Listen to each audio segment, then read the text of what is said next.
Hi everyone, this is Dr. Shiro here with a mini presentation for you on discussion board purpose and 9 tips to success for your discussion board responses.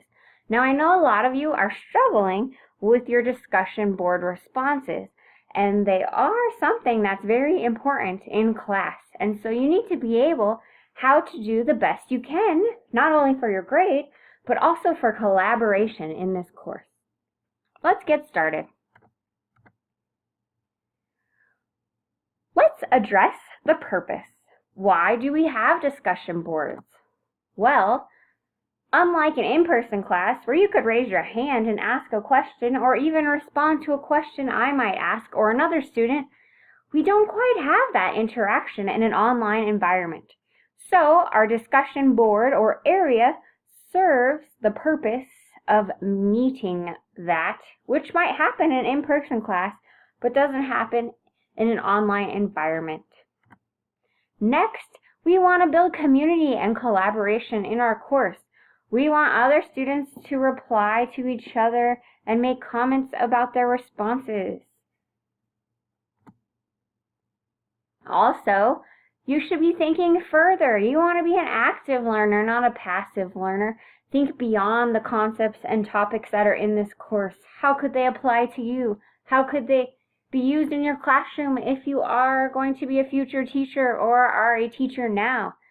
It should be higher order thinking questions, not just yes or no questions. You really have to reflect and take time to compose your responses and figure out what it is you want to say. And lastly, it is part of your grade, but I hope you can be more invested in posting your discussion board responses beyond just getting a good grade. But getting a good grade is really a good reason to do well on your discussion posts. Next, I thought I would address a question I'm usually asked. Why do I usually not post in discussion posts? Well, in online courses, we're often lacking that learner-to-learner interaction. So I set up my discussion posts in which a student gets to interact with another student and your fellow graduate students get to lead your discussions. So you have more learner-to-learner interactions than you may have in a normal online class. These discussions are student-led by your fellow graduate students. They come up with the questions. I don't come up with the questions. Also, you guys need a support system and need to see the view of other students. Let's say there's a concept you're not quite understanding. Maybe someone else put it into better words than you did. Also, you don't want to see my perspective as much as you want to see other students' perspectives. Graduate students also need to see what it's like to be on the other side, meaning what it is like to be an instructor leading a discussion.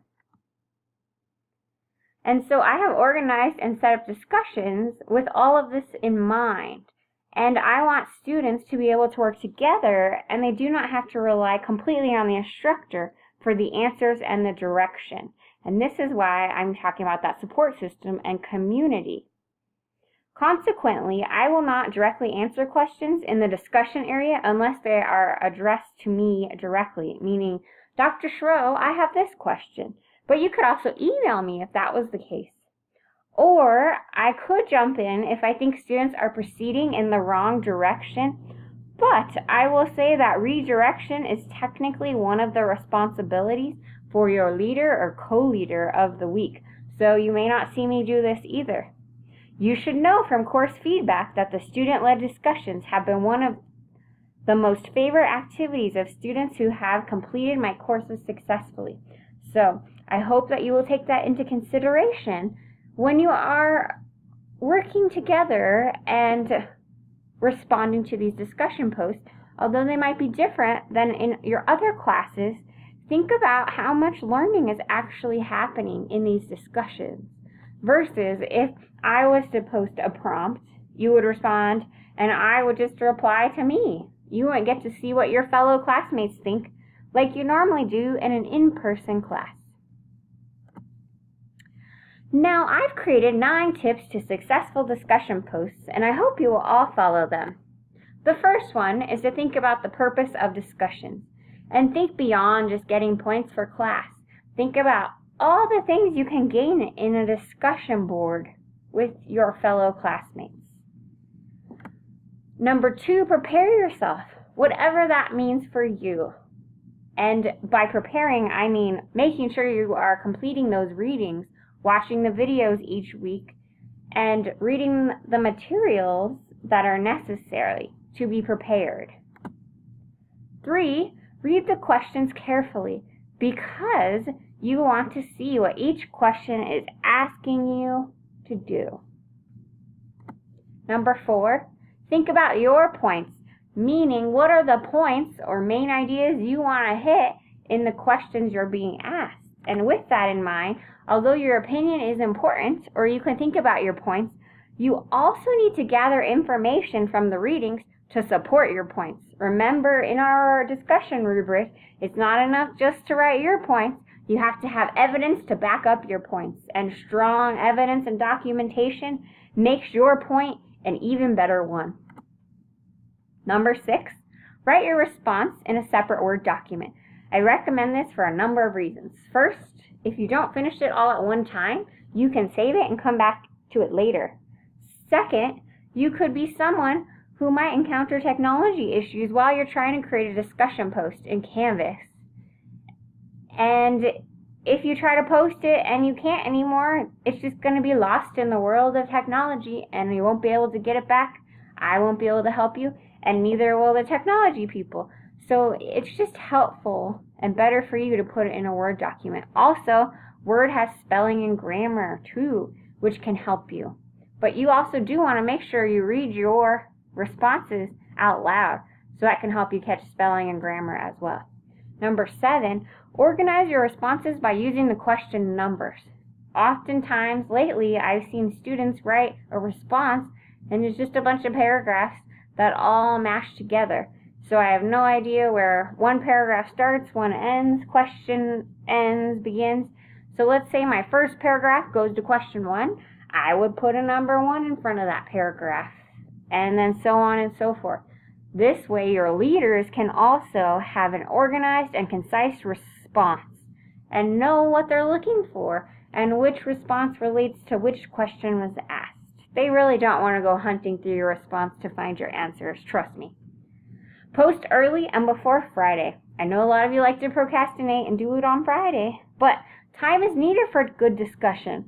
Not only time for you to post your discussion and then reply to your peers, but also time for your leaders or co-leaders to be able to reply to you and give you an opportunity to write them back before our discussion is over for the module. And your leaders don't want to be replying to, say, all 16 of you on Friday night. That's just too much for them. And finally, I say check and recheck your APA formatting and spelling and grammar. Remember, in Canvas, you can edit your discussion post, which is what I would like you to do. Do not delete it and try to post another one, because this creates extra complications for your leaders if they posted you something or something else. So edit your post if you make a mistake or would like to change it. But like I said, if you are checking and rechecking, hopefully you don't need to edit your post. But I know on occasion you may need to do this, and so it's okay. Also, your APA formatting may not carry over from your Word document, and it's okay to edit in Canvas. You might even have to manually hit enter to create a space or a new line, or also use the space bar to create your hanging indentation. But this is all possible. There's also some things you need to review to be successful in your discussion posts. The first one is to go check out the rubric online. It's not a mystery how you're going to be graded. It is available for you, so you can see exactly what we look at when we grade your discussion. Next, check out the Netiquette for discussion boards. Remember that we want to be polite, professional, and also consider other people's feelings when we're posting things to discussion board. There's also other points that are important as well, but go check that out. And then finally, I created a document that is titled Discussion Post Sample Responses and Tips. I didn't create this just for me to go read it. I made it because some students said they would like an example of good and bad posts that I have seen. So there's an example available for you that you can read, and it's in the assignment module. And then lastly, go to APA formatting. Check out the links I provided you for APA formatting. These are really tools for you. So, since some of you have not checked out my document I created for you with some samples, I'm going to show you a sample question prompt. Let's say you were asked this question in a discussion. In Chapter 4, Kilpatrick 2015 states that students can learn to read through two different methods, phonics decoding and orthographic mapping.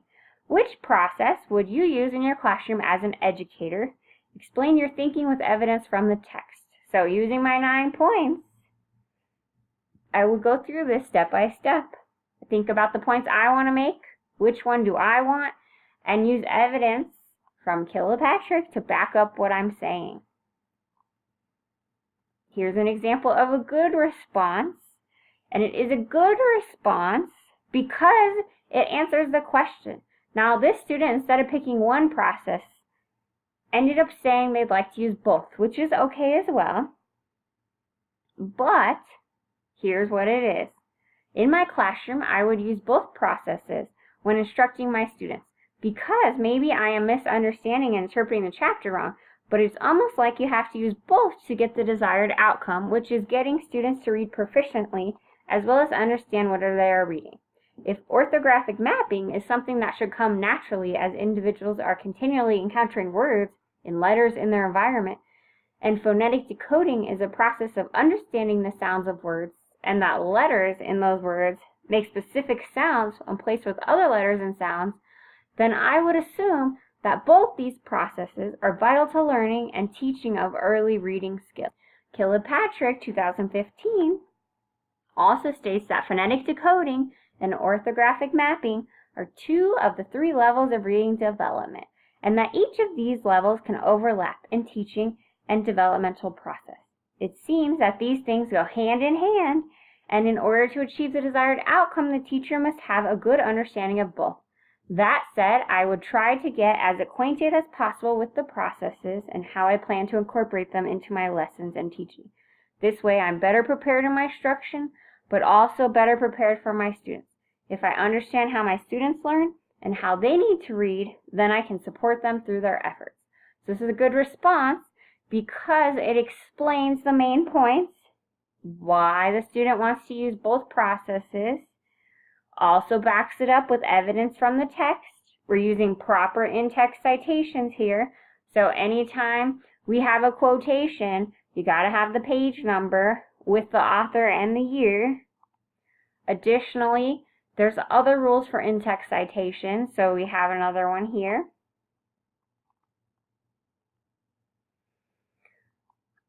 And at the end of that response was the APA reference for a book. And so I'm just going to show you that here, but I want to show you how I was proactive and went and found the format and then wrote it up myself. And so here was the format I found for a book.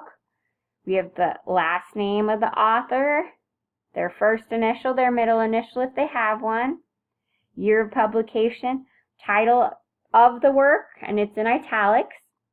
And then if I have a subtitle, and then I'm only capitalizing the first word of each title and subtitle, then I have my location and I have my publisher. Additionally, it is double spaced, and I have what we call a hanging indentation, meaning on my next line I have 5 spaces. And if this were to be a longer reference, I would continue that hanging indentation. It's only the first line that takes up the entire line. If I had the in-text citation, I would have the author, the year, page is a lowercase p. I see a lot of capital P's in our discussions lately.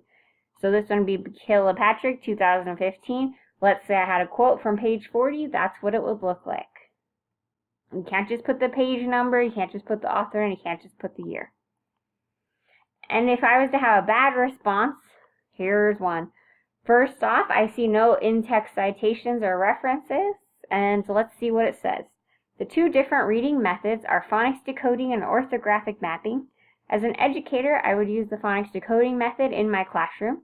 I like this method best because students are shown how to pronounce the sound in word together, or pronounce the sounds in word together. So there's some errors there in spelling. It's probably words together and in isolation. So it just says and insulation. So it's probably isolation. So they didn't read it either or proofread it. I believe both of these skills are important for students, segmenting and blending.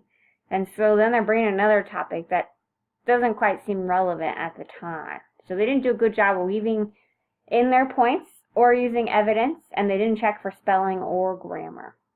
So, with that in mind, you have to know you guys have to be proactive here. I'm not going to write your references for you. And APA formatting is important. You're going to use it in other classes, not just mine. And you need to use the online writing lab link from Purdue that I have given you before, but I'll give it to you again here. And it's also available for you in our module. And so with that, I hope we can start to see some much better written discussion posts. If you have any questions, please let me know. Send me an email. Thank you.